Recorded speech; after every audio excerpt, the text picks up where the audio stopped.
So, my name is Cynthia Nevels. I'm a business advisor and I help small businesses grow. I'm here in Columbus, Georgia to meet with Dr. Tamara Huff, the owner of Vigio and Muel.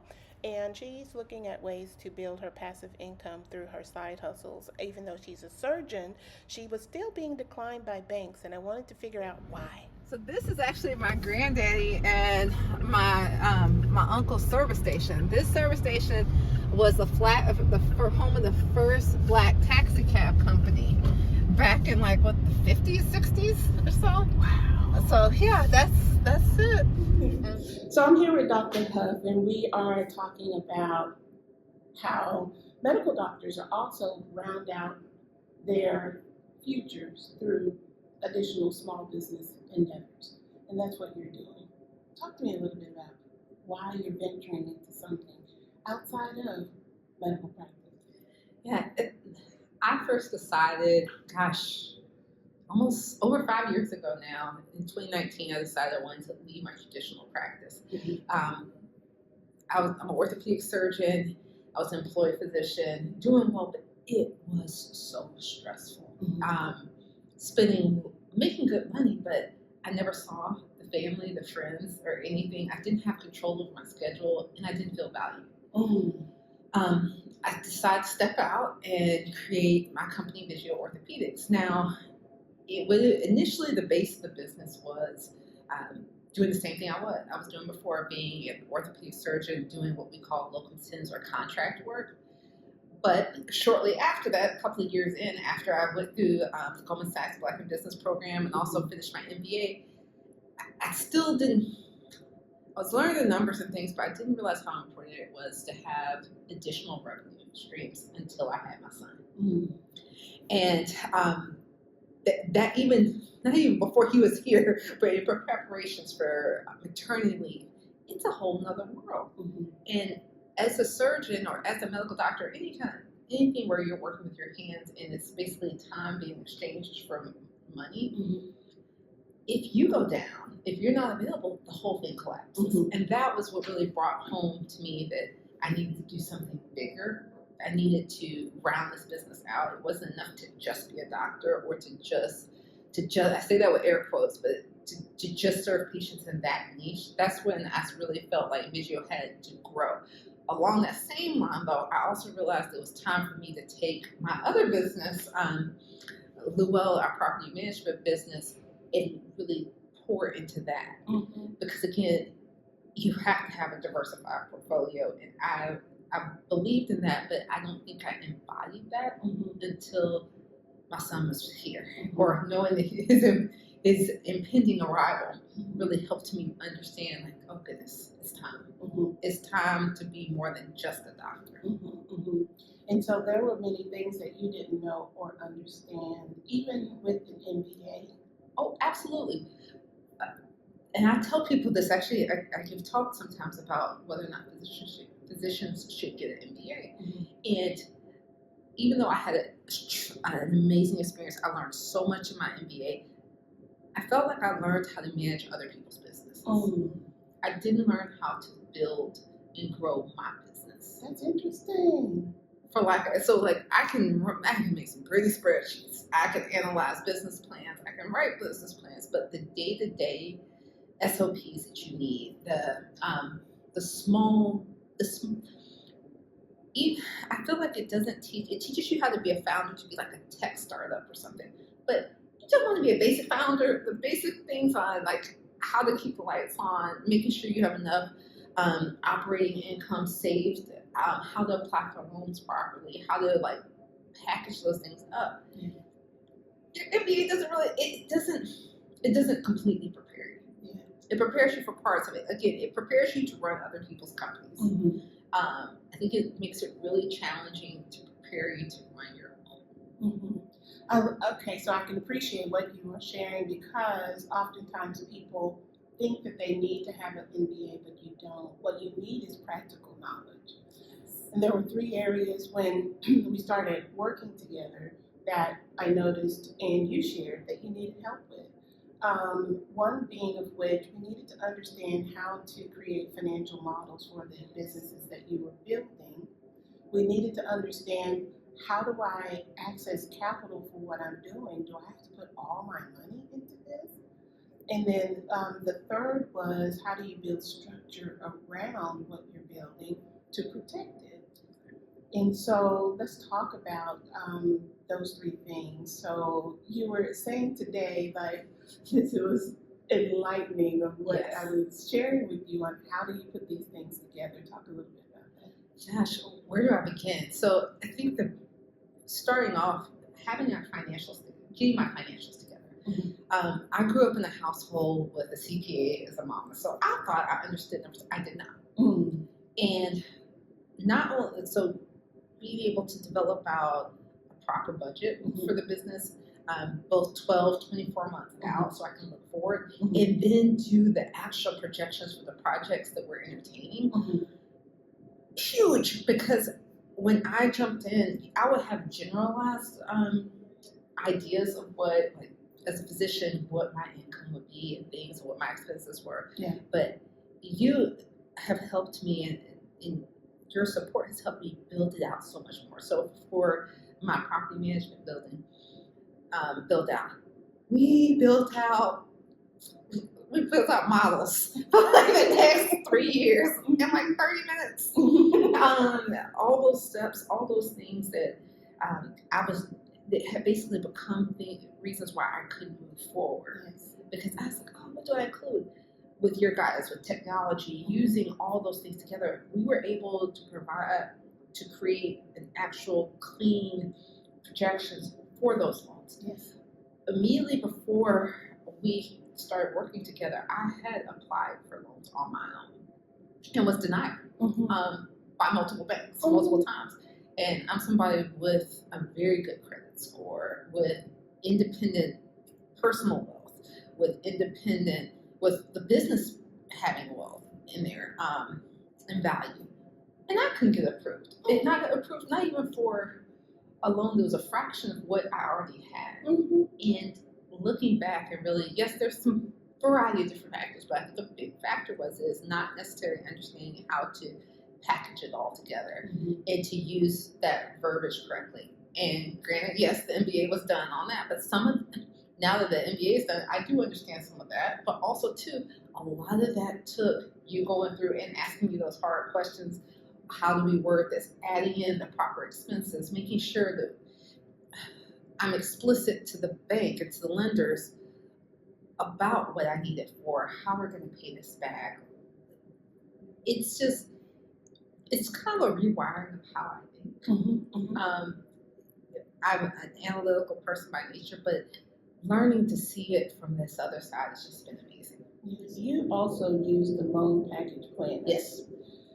To get your documents in order to be able to tell your story to present to the financial institutions to which you've already stated you have been denied before, but using this showed you a different way of getting a yes from an underwriter. Yes, and also it was helpful because, so I went to another bank, that was helpful, but identifying that other bank was helpful.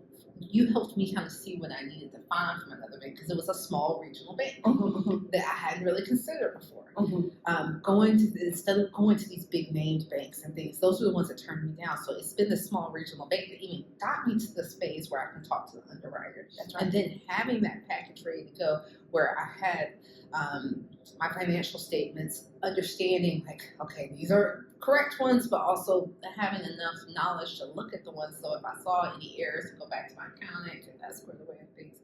So I was able to have that packet for both businesses and my personal, my PFS, my personal financial statement, all ready to go. Yep. And it was also helpful to have, again, my story and my understanding of like my mission, my values, what the long-term goal projections, needs, all of those things ready to go. So when they started asking the questions, bam, we're ready. Yeah. And the slide that we just we just submitted the final thing they asked for. And that is just so powerful and exciting to get. So I have they're great. They're about to present me for my loan. And it is pretty amazing. It's amazing. It is. I'm so excited. This is like my first commercial loan. Oh my God. Yeah, long time coming. Yeah. It's amazing that when someone shares knowledge with you of whether they've been through it before, they've seen it before, they've talked to other people who've given them knowledge. When you have the information and you're driven and motivated to bring it all together and put it in place for yourself, the world kind of opens up for you. It's like having like a complex, exactly. It's like having a complex puzzle. Yeah. And like you're ready, you have all your pieces there, everything's there, but there's like one thing missing. Like you need one person to help you build that corner. Yeah. And once they're like, oh girl, this is your piece right there. Mhm. Put that corner piece in. Yeah. It's like, oh, I can put it together now because now I know where I'm going. Or Yeah. they show you what the picture's supposed to look like. Yeah. They don't even have to show you how to do it. Just, okay, this is how it's supposed to look. Mhm. And I feel that so many times during our conversation, you'll say one little thing, and you may not realize it, but it was exactly what I needed at that moment. There was that one piece I was missing Mhm. that just like, brain exploded. It was exactly what I needed at that particular time to help me to make that next logical jump. Yeah. And even, especially, I know it's more the focus is my project management business, but I mean, not project management, excuse me, my property management business, but on my medical side, Mhm. you have made some huge jumps. There have made massive changes in the way I do things and the way that the revenue streams I have. I love that. Well, one of them was the use of technology through Salesforce. That's exactly what I was talking about. Salesforce was a lifesaver. Yeah. I never thought about, before you and I talked about it, I never thought I needed any type of CRM. I didn't even know what CRM was. Mhm. I had no idea what it was. Mhm.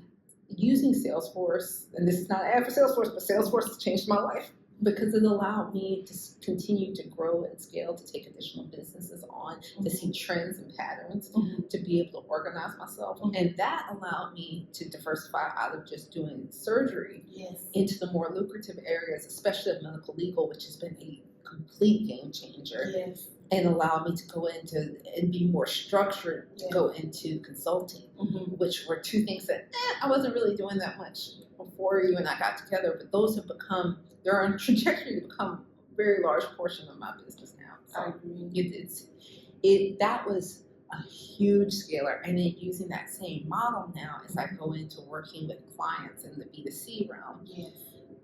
having something like Salesforce, having use of other technology Yes. from a kind of an AI perspective that you Yes. help direct me to, Mhm. we're just moving along so much faster now. Yeah. And efficiently. Efficiently. It's Yes. two-person team right It's a now. 2-person team, Yeah. but it's producing the work and the Mhm. quality of the work, Yeah. the feedback that I'm getting from the work. Yeah. No, they think I have a whole group of people behind me, and I do. I have like all of them, Gemini and all. We have all of them.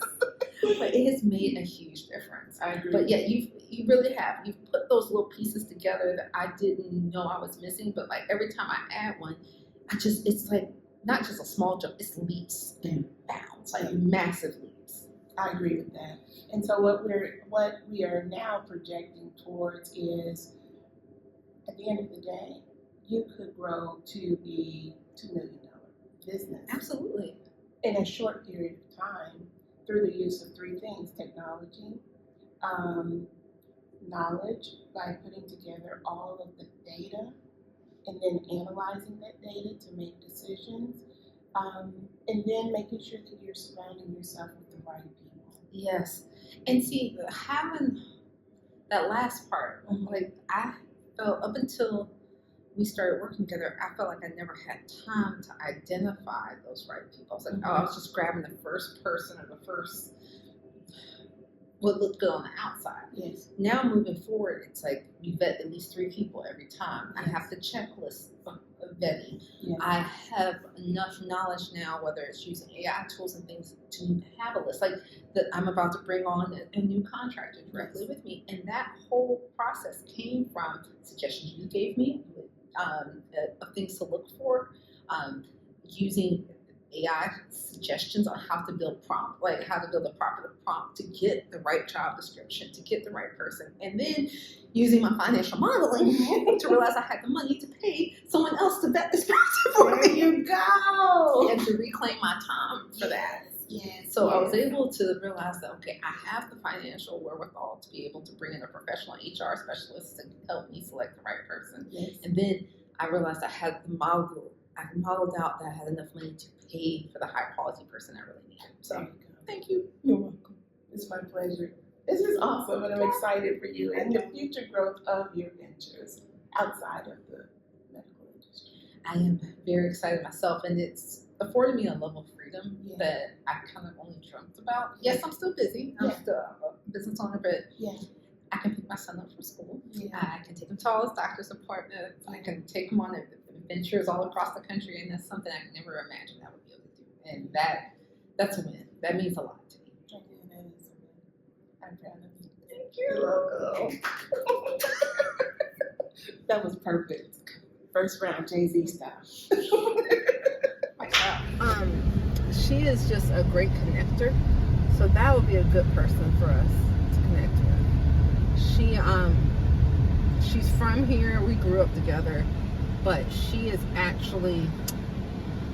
stayed. Like, whereas I left and came back and stuff, she went to school but came back and stayed here and worked with some of the bigger banks in the city and has like steadily worked her way up. And then she has roots, like her parents are from here too and still worked and lived here, so she'll be a good person. And she's done like all the traditional pathways for business success. So she's done like Leadership Columbus, all those. So she knows both sides. So she'll be a good person to get with. Awesome. Relationships matter. Yes, relationships. That's how I found the bank. That's exactly how we finally found the bank that's going to be able to work with us for lending. And actually, who we're going to see right now is actually an architect that we found through relationships. Awesome. Two main bedrooms with each one has a bathroom in it. And then there's also, so this room, we've kind of made it into, I call it like the flex room. It's almost like a den